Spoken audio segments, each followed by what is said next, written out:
हमारी mummy papa जो कि दिन रात मेहनत करते हैं और बाकी डॉक्टर्स, उनको कोई टीवी पे लुटेरा और या फिर चोर बोले तो उससे हमें बहुत हर्ट होता है।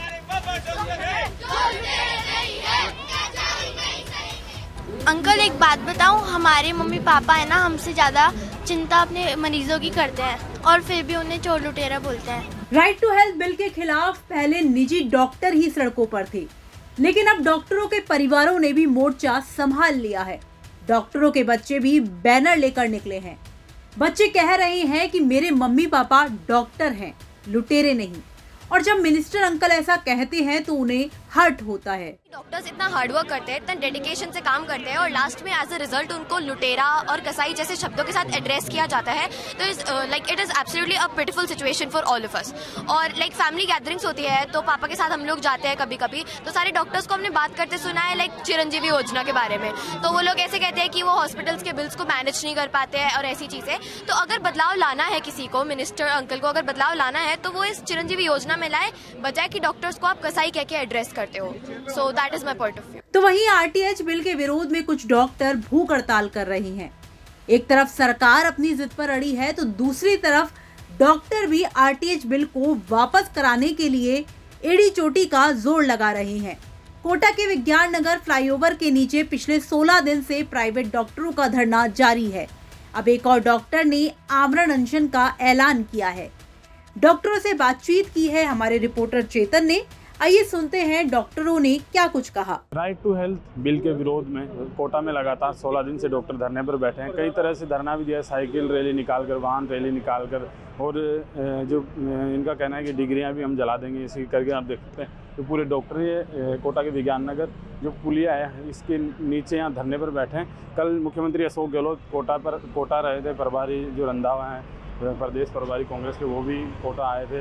ऐसे में डॉक्टरों ने मुलाकात की, हम बातचीत करेंगे कि मुख्यमंत्री अशोक गहलोत से इनके बिल को लेकर क्या बातचीत हुई। आप मुख्यमंत्री से मिलने गए थे? मुख्यमंत्री जी को हम ज्ञापन देने गए थे। वहीं पर ज्ञापन देते समय उन्होंने एयरपोर्ट पर हमसे बात करने का प्रयास किया और हमने उनको बता दिया कि इस बिल में बहुत सारी विसंगतियाँ हैं जिनके कारण हमें ये बिल स्वीकार्य नहीं है।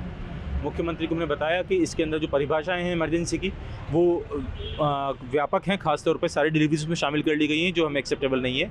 हमने मुख्यमंत्री जी को ये भी बताया कि जो इमरजेंसी की रेजिडुअल पावर है उनको डिफाइन करने की पावर स्टेट अथॉरिटी दे दी है, जिससे भविष्य में झगड़े होंगे। हमने उनको बताया कि इससे आए दिन चिकित्सकों और मरीजों के बीच झगड़े पैदा होंगे, जिससे लॉ एंड ऑर्डर की सिचुएशन पैदा होगी। हमने उनको बताया कि इस विधेयक के अंदर हमें अपील करने का अधिकार नहीं, जिस पर उन्होंने गलत कहा कि ये अधिकार हमें दिया हुआ है, जबकि जो पुराने बिल के अंदर आर्टिकल 14 था उसको रिप्लेस करके नए बिल में आर्टिकल 15 डाला गया है। उस आर्टिकल 15 में अभी भी हमारे पास ये अधिकार नहीं है कि हम अपील कर सकें सरकार के किसी निर्णय के खिलाफ, क्योंकि सरकार ने अपने निर्णय को गुडविल में लिया हुआ निर्णय बताया, उसके खिलाफ अपील का अधिकार हमसे छीन रखा है। तो इस प्रकार जो मुख्यमंत्री को गलत तथ्य पता थे या उनको गलत तथ्य बताए गए थे, उसके कारण उन्होंने जो वार्ता की उस वार्ता में कहा कि हम सबको बिल में ठीक कर देंगे। उस पर हमने उनसे स्पष्ट कहा कि हमें इस सरकार पर, इस ब्यूरोक्रेसी पर भरोसा नहीं है, सिस्टम पर भरोसा नहीं है। जिस 75 सालों से संविधान के दिए हुए अधिकार को उन्होंने जनता तक नहीं पहुंचने दिया और चीज़ों में पैसा किया, स्वास्थ्य पर पैसा खर्च नहीं किया। इसकी वजह से आमजन को आज भी निजी अस्पताल में जाना पड़ता है, जबकि सरकारी में सुविधाएं उपलब्ध होनी चाहिए। तो इसके बाद में उन्होंने हमसे कहा कि नहीं, हम आपकी सारी समस्याओं को बिल में ठीक कर देंगे। हमने इनसे स्पष्ट कर दिया कि हमें बिल में नहीं, हमें विधेयक में चेंजेस चाहिए। और उन्होंने कहा कि आइए बात करते हैं। उसके बाद में हमारी इस बारे में कोई बात नहीं हुई। समाधान निकलेगा इसके बाद मुलाकात? समाधान तो निकलना ही है, हर समस्या का समाधान होता है। समाधान निकालने के लिए एक पक्ष से काम नहीं चलता, दोनों पक्षों की ज़रूरत होती है इसके अंदर। हमने अपना पक्ष रखा है, उनको बताया है कि हम 75 सालों से जब स्वास्थ्य का अधिकार, तब भी आज 70% जनता को स्वास्थ्य का अधिकार हम ही दे रहे हैं। सिर्फ अंतर जो है वो शुल्क के मैकेनिज्म का है। आज भी 70% जनता को स्वास्थ्य का अधिकार सरकार नहीं दे पा रही, निजी चिकित्सक दे रहे हैं। अब सरकार चाहती है कि वो अधिकार निःशुल्क दें, तो वो कैसे संभव है? सरकार की जिम्मेदारी है, सरकार के पास संसाधन है, सरकार टैक्स लेती है, सरकार सब कुछ करती है। सरकार हमें पैसा दे या मरीज हमें पैसा दे तो हम काम करने के लिए तैयार है। किसने मना किया काम करने से? क्या कह गए मुख्यमंत्री जी कह के गए कि मिलजुल के बातों का से हम कर सकते हैं इस समस्या का समाधान, और हमें हड़ताल नहीं करनी चाहिए, जिस पर हमने उनसे कहा कि ये स्पष्ट है हमारे भविष्य का। वार्ता बुलाई, आप लोगों को बुलाया नहीं, वहाँ पर बात हुई थी, आप आइए बात कीजिए। उसके बाद में हमारे पास कोई डायरेक्टली इस स्तर पर कोई सूचना नहीं है हमारे पास। जयपुर के हमारे नेताओं से कुछ IAS ऑफिसर्स की बात शुरू हुई है और देखते हैं क्या परिणाम निकलते हैं उसके। सरकार अगर आपकी मांगे नहीं मानती है तो आगे आपकी क्या रणनीति रहेगी? ये रणनीति पूरे राज्य के स्तर पर निर्धारित की जानी है, इसलिए इस बारे में मेरा कुछ कहना ठीक नहीं होगा। जो राज्य स्तर पर निर्णय लिया जाएगा हम उससे सबसे बंधे हुए हैं और हम उसको फॉलो करेंगे और हम ये सुनिश्चित करेंगे कि हमारे अधिकारों का हनन नहीं हो। ये डॉक्टर हैं जो कल मुख्यमंत्री जी से मिलने गए थे, मुख्यमंत्री जी ने कहा कि मिलजुल कर समाधान निकल सकता है, दोनों मिलजुल कर करेंगे। और भी डॉक्टर जिनसे हम बातचीत करें, सर कितने दिन से धरना दे रहे हैं और किस तरीके से धरना? हम विगत 18 तारीख से जो है हड़ताल पे हैं और 18 तारीख से ही कोटा में ये धरना चालू है। इस धरने में 18 तारीख से और अभी तक बहुत सारी एक्टिविटीज़ हमने की हैं, पर कोशिश की है हमारी एक्टिविटीज़ से कि सरकार के कानों तक जूं रेंगे, पर दुर्भाग्य है कि सरकार के कानों में जूं अभी भी नहीं रेंग रही है। और कल मुख्यमंत्री जी जो कोटा आए थे और जिस भाषा का और जिस एटीट्यूड का उन्होंने उपयोग किया, वो अभी लग नहीं रहा है कि वो अभी सुलह के मूड में है। सिर्फ प्रेस के माध्यम से और टीवी के माध्यम से जनता को भ्रमित कर रहे हैं कि वो हमें बुला रहे हैं वार्ता के लिए। बाकी सच्चाई ये है कि वार्ता के लिए हमें कोई न्योता नहीं दिया जा रहा और कोई जिम्मेदार आदमी हमसे वार्ता नहीं कर रहा है। मिले तो उसको मिलना नहीं कहते, वो सड़क पे मिले हैं। एक डॉक्टर्स के प्रतिनिधि मंडल को, जो डॉक्टर पूरे प्रदेश के डॉक्टर सड़कों पर बैठे हुए हैं, उनसे मिलने के लिए आपको केवल एयरपोर्ट पे 10 मिनट का समय मिला, 5 मिनट का वो भी चलते चलते रास्ते, जब आप हवाई जहाज़ में बैठने वाले हो। क्या हमारी इतनी मांग नहीं हो सकती कि हमें सर्किट हाउस में बुला के हमसे कमरे में बिठा के 10 मिनट में आधा घंटा हमसे बात करते?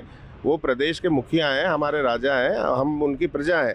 अगर राजा का ही एटीट्यूड रहेगा तो और मंत्रियों का क्या एटीट्यूड रहेगा, आप सबको पता है। और डॉक्टर्स लोग हड़ताल पे हैं। जो और भी डॉक्टर जिनसे हम बातचीत करेंगे कि और इनकी क्या क्या मांगे हैं बिल में, क्या लगता है आपको, क्या आपको बिल में गलत लग रहा है और क्या इसमें आपका? देखो, बिल के सारे भाई मोटे तौर पे तो ये है कि प्राइवेट सेक्टर को अलग कर दिया जाए।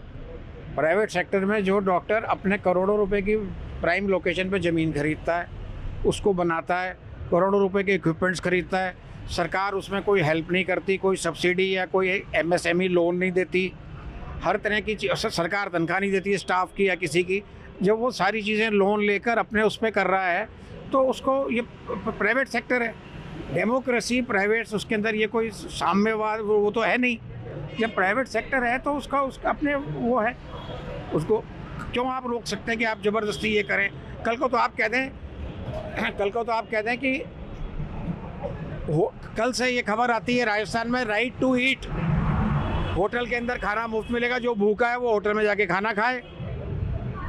आप ये नियम भी तो लागू करो कि जो भी भूखा है वो बढ़िया किसी भी होटल में जाके खाना खा सकता है, अच्छे होटल में, किसी भी अच्छे होटल में रह सकता है, कहीं भी वो ले सकता है। तो ये तो एक सरकार को, ये राइट टू हेल्थ बहुत अच्छा बिल है, लेकिन सरकार को प्रोवाइड करना चाहिए, ना कि प्राइवेट सेक्टर को।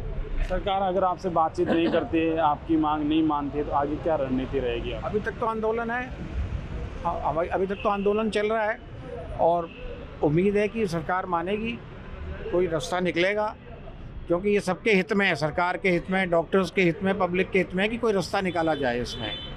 जो हमने मेजर पॉइंट्स हैं वो बता दिए हैं आपको। आप किसी उसको, जिस हॉस्पिटल ने सब कुछ अपना बेच बाच कर अपना इंफ्रास्ट्रक्चर तैयार किया है, अपना कुछ वो किया है, उस पर आप एकदम से ये कानून लागू कर देते हो कि आप भी करो। अरे अगर आपको लाना ही तो आप अपने सरकारी सिस्टम को सशक्त करो ना। सरकारी सिस्टम के अंदर सबको राइट टू हेल्थ दो, उसको कहीं भटकना ही नहीं पड़े, उसको प्राइवेट की तरफ जाना ही नहीं पड़े, ऐसी सुविधा दो आप। और किसी राज्य में नहीं है इंडिया के। कल को तो हर तरह का राइट है, right to hunger, right to live, right to cloth, right to survive, हर तरह का राइट है। देखिए बैनर भी यहाँ लगा रखा है ना, डॉक्टर आलोक गर्ग आमरण अनशन पर है राइट टू हेल्थ बिल के विरोध में। अब देखिए जो पूरा जो अस्पताल, जो डॉक्टर हैं, डॉक्टरों के अलावा जो स्टाफ है वो भी यहाँ साथ में इनके साथ धरने पर बैठा है। वो जो महिला डॉक्टर हैं उनसे भी हम बात करेंगे कि किस तरह, क्या आपको गलत लगता है, किस चीज़ का विरोध करना है? देखिए, ऐसा है कि ये बिल बिल्कुल गलत है। बिल का नाम राइट टू ट्रीटमेंट बिल होना चाहिए था। राइट टू हेल्थ, हेल्थ में तो बहुत सारी चीज़ें आती हैं, शुद्ध हवा, पानी, सड़कें, रोज़गार, और भी बहुत सारी चीज़ें हैं जो हेल्थ में आती हैं। तो इट्स नॉट एग्जैक्ट टर्म। एक डॉक्टर जो है वो भी एक तरह से देखा जाए तो वो भी अपना रोज़गार चला रहा है। तो जैसे हमारा एजुकेशन में हमारा कितना समय लगता है, कितनी पढ़ाई करके, अभी आप देख रहे हैं कोटा में LN में कितने स्टूडेंट पढ़ रहे हैं और उनको कितनी मेहनत करनी पड़ रही है, उनके माँ बाप कितना स्ट्रगल कर रहे हैं। उसके बाद वो एक डॉक्टर बनता है, उसको डॉक्टर बनने में, स्पेशलिस्ट बनने में 15 साल लगते हैं। उसके बाद वो अपना सब कुछ खुद करता है, ज़मीन खुद खरीद रहा है, लोन ले रहा है, सब चीज़ें खुद कर रहा है। तो फिर अभी फ्री में कैसे देख सकते हैं? हमारी फैमिलीज़ का क्या होगा, हमें इसी चीज़ का विरोध है। डॉक्टर जो सरकार हमें रिएम्बर्स कर रही है, बहुत ही कम अमाउंट रिएम्बर्स कर रही है, उसमें एक उसका खर्चा चलाना बहुत मुश्किल है हॉस्पिटल। आगे नहीं मानते कब तक धरने पर बैठेंगे, क्या रणनीति रहेगी? अनिश्चितकालीन, जब तक मांगे नहीं मानेगी तब तक हम धरने पर बैठेंगे। ये स्थिति है कि डॉक्टर लगातार धरने पर बैठे हैं। मरीज जो पेशेंट उनको समस्याएं हो रही इलाज में, जो प्राइवेट डॉक्टर है ये तो धरने पर बैठे ही, जो सरकारी अस्पताल के डॉक्टर वो भी 2 घंटे का बहिष्कार कर रखे हैं ड्यूटी से। तो ऐसे में जो सरकारी अस्पताल में भी मरीज 11 बजे तक पड़े थे, वो देखने वाला नहीं। अस्पताल में बड़ी बड़ी कतारें लगी हुई है लगातार। ये 16 दिन से यहाँ धरने पर बैठे हैं। राजस्थान तक के लिए कोटा से चेतन गुजर।